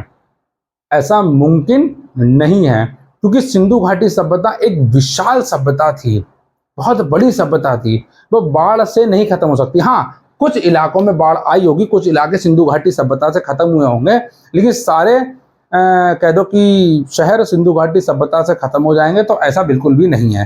ठीक, सिंधु घाटी सभ्यता में जो हड़प्पा सभ्यता है, हड़प्पा सभ्यता के प्रमुख जो इलाके हैं वो हम आपको ऐसी ओरली बता दे रहे हैं, लिखना चाहो नोट डाउन कर लो कि सिंधु घाटी सभ्यता में प्रमुख जो नगर थे वो हड़प्पा नगर में जो आते हैं वो कालीबंगा था और धौलावीरा था। ये 2 प्रमुख शहर को मान्यता प्राप्त थी शहर की। बाकी इतने विकसित शहर नहीं थे जिन्हें हम लोग मान्यता प्राप्त कराएं, तो सिंधु घाटी सभ्यता में 2 प्रमुख शहर ऐसे थे जिन्हें मान्यता प्राप्त नहीं, टोटल 3 थे, लेकिन 2 ऐसे प्रमुख शहर थे जिन्हें मान्यता प्राप्त थी। पहला कालीबंगा, दूसरा धौलावीरा। अब बात करते हैं सिंधु घाटी सभ्यता का अंत कैसे हुआ। सिंधु घाटी सभ्यता का अंत जो है ये लगभग जो सभ्यता चली है वो 2400 से लेके 1500 तक चली है। पढ़ाया हमने आपको 1750 तक है, लेकिन 1500 तक सिंधु घाटी सभ्यता के हर एक इलाके का अंत धीरे धीरे होता चला गया। ठीक, अब बात करते हैं अंत इलाके का धीरे धीरे अंत हुआ कैसे। ऐसा कहते हैं, कुछ किताबों में देखने को मिला है कि सिंधु घाटी सभ्यता जो है ये बाढ़ के कारण सिंधु घाटी सभ्यता का अंत हो गया, लेकिन ऐसा मानना उचित नहीं है, क्योंकि सिंधु घाटी सभ्यता जो है एक बहुत ही विशाल सभ्यता थी, बहुत ही बड़ी सभ्यता थी, और इतनी जगह पे एक साथ बाढ़ नहीं आ सकती है। हाँ, ये बात मैं मानता हूं आप लोग की कि सिंधु घाटी सभ्यता एक बहुत बड़ी सभ्यता थी, उसमें से 2-4 शहर, हम कह रहे 10 से 15 शहर सिंधु घाटी सभ्यता में बाढ़ के कारण चले गए होंगे। टोटल तो 2800 स्थल थे ना, और 1022 जो थे वो विकसित स्थल थे। हम 1022 में से कहते हैं कि हम कह रहे 100 स्थल भी बाढ़ के कारण चले गए होंगे, लेकिन बाकी स्थल तो बचे होंगे सिंधु घाटी सभ्यता में। तो हर जो स्थल थे वो बाढ़ के कारण खत्म नहीं हुए सिंधु घाटी सभ्यता में। सिंधु घाटी सभ्यता का जो अंत हुआ है इसका सबसे ज्यादा महत्वपूर्ण कारण है जो पर्यावरण में क्षति हुई है। पॉइंट हमने लिखवाया आप लोग को, इसको नोट डाउन आप लोग करिए कि पर्यावरण में क्षति पहुंची, पर्यावरण में क्षति पहुंची सिंधु घाटी सभ्यता में, हड़प्पा सभ्यता में। उसके बाद यहां पर विकास नहीं हो पाया, पर्यावरण क्षति पहुंची। दूसरा सबसे महत्वपूर्ण कारण है कि सरस्वती नदी और हकरा नदी सिंधु नदी से अलग हो गई। जब ये नदियां आपस में बट गई तो यहां पर जल प्रॉपर तरीके से पहुंच नहीं पाया, खेतों में पानी नहीं लग पाया, तो खेती भी खराब हो गई। जो भी हम लोग यहाँ पर खेती करते थे वहां तक पानी प्रॉपर तरीके से पहुंच नहीं पाया, तो खेती भी यहाँ पे खराब हो गई। बाढ़ जब बाढ़ आई उससे भी चले गए, खेती खराब हो गई हमारी, उससे भी बहुत सी हम लोग को क्षति पहुंची है। ठीक, उसके बाद जब कोई भी चीज़ें टूट जाएंगी तो वहाँ पे वैसे वो कहते नहीं कि जब लकड़ियाँ एक होती हैं तो कोई तोड़ नहीं पाता है, और जब सिंगल सिंगल हो जाती हैं तो हर कोई तोड़ लेता है, पुरानी कहावत है। ठीक, तो जब नदियाँ अलग हो गई तो बाढ़ की कमी आ गई, पानी की कमी आ गई, यहाँ पे पूरी तरीके से यहाँ पे प्रॉपर सिंचाई नहीं हो पाई, खेती नहीं हो पाई यहाँ पे। ठीक, हमने पॉइंट लिखा कि पानी ना पहुंचने के कारण खेतों में भारी गिरावट आई। ठीक, अब बात करते हैं कि वहां पर सिंधु घाटी सभ्यता का जब अंत हुआ था, तो सिंधु घाटी सभ्यता से मेसोपोटामिया की जो दूरी थी वो लगभग 3904 किलोमीटर थी, 4000 किलोमीटर की दूरी थी। तो वहां से जो आयात होता था हम लोग का, लाजवर्त का आयात होता था, वो आना बंद हो गया। जो बलूचिस्तान से हम लोग का तांबा आता था, ठीक, हम लोग का कांस्य से जो आता था बाहर से, ठीक, उसमें कांस्य बनता काहे से, तांबा और टीन का मिलकर बनता है। ठीक, हम लोग आर्सेनिक का प्रयोग भी कर सकते हैं, हम लोग आर्सेनिक का प्रयोग भी कर सकते हैं कांस्य को बनाने में। जो कांस्य का व्यापार होता था उसे आना बंद हो गया सिंधु घाटी सभ्यता में। अब जब बाहर से व्यापार नहीं आएगा, सोना नहीं आ रहा, चांदी नहीं आ रही, टीन नहीं आ रही, लाजवर्त नहीं आ रही, कुछ भी चीज़ों का व्यापार नहीं हो पा रहा था सिंधु घाटी सभ्यता में।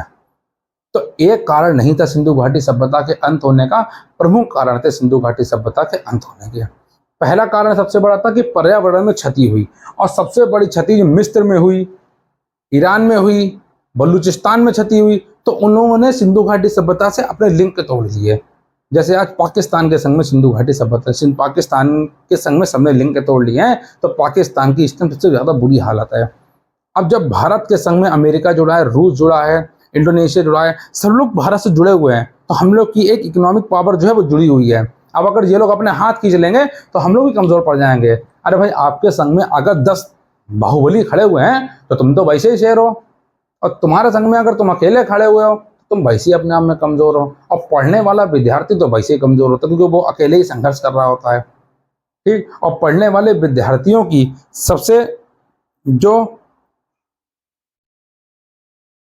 क्या कहें, अब छोड़ो, ये समझो कि पर्यावरण में क्षति पहुंची कारण सरस्वती और हकरा नदी सिंधु नदी से अलग हो गई। ये प्लस नहीं है, ये अलग का निशान है। ठीक, सिंधु नदी से अलग हो गई।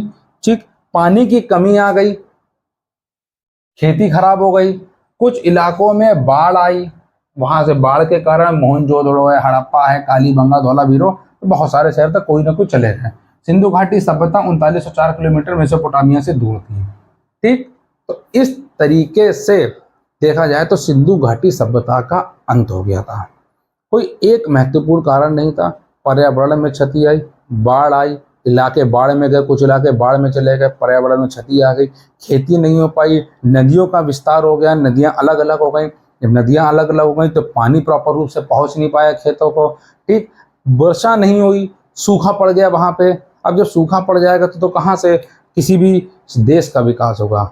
लेकिन सिंधु घाटी सभ्यता एक बहुत बड़ा विस्तार था जो अब धीरे धीरे खत्म हो गया। कहा जाता है कि पहले के टाइम पे सिंधु घाटी सभ्यता की जो जमीन थी बहुत ही ज़्यादा उपजाऊ थी, अब नहीं है। सिंधु घाटी सभ्यता अधिकतर तो है तो पाकिस्तान में, हड़प्पा पाकिस्तान में, पंजाब पाकिस्तान में था। ठीक, अब आगे भारत में, पहले पाकिस्तान में था। ठीक, ये अगर हम भारत का मैप बनाते हैं ऐसे करके, जो भी है, सॉरी, ये जो भारत का मैप है यहाँ पे था। यस, ठीक, समझ गए। तो इतनी बात आपकी मेरे का समझ आ गई। आज की क्लास हम लोग यहीं पर ख़त्म करते हैं। अगली क्लास में हम लोग वैदिक सभ्यता के बारे में पढ़ेंगे। ठीक, उसमें पढ़ेंगे हम लोग ऋग वैदिक काल और उत्तर वैदिक काल के बारे में हम लोग पढ़ेंगे अगली क्लास, जो कि आपको पार्ट 4 में मिलेगी। जय हिंद दोस्तों, नमस्कार दोस्तों।